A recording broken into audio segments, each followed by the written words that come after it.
किल्ल्यावर जाण्यासाठी दिव्यांग ज्येष्ठ नागरिक यांच्यासाठी लिफ्ट बसवण्यात येणार असून त्यासाठी जिल्हा नियोजन समितीमधून 1 कोटींचा निधी देण्याचा निर्णय घेण्यात आला आहे।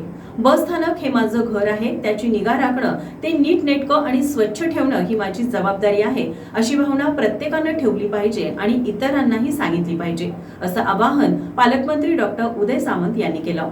महाराष्ट्र औद्योगिक विकास महामंडळ यांच्या विशेष निधीमधून महाराष्ट्र राज्य मार्ग परिवहन महामंडळाच्या येथील मुख्य बसस्थानकाच्या नूतन इमारतीचा लोकार्पण सोहळा झाला।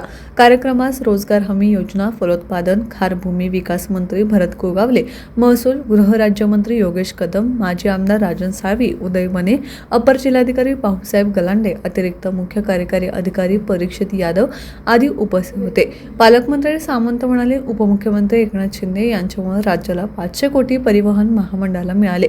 रत्नागिरी जिल्ह्यासाठी 50 कोटी दिले। रत्नागिरीमध्ये स्थानकांचा कायापालट झाला। दापोलीच्या स्थानकासाठीही पैसे दिले जातील।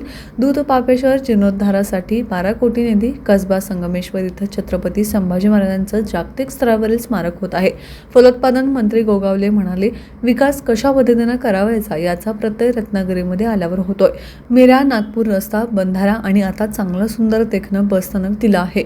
हे बसस्थानक स्वच्छ ठेवणं तुमचं काम आहे। महसूल राज्यमंत्री योगेश कदम यांनी मनोगत व्यक्त केलं।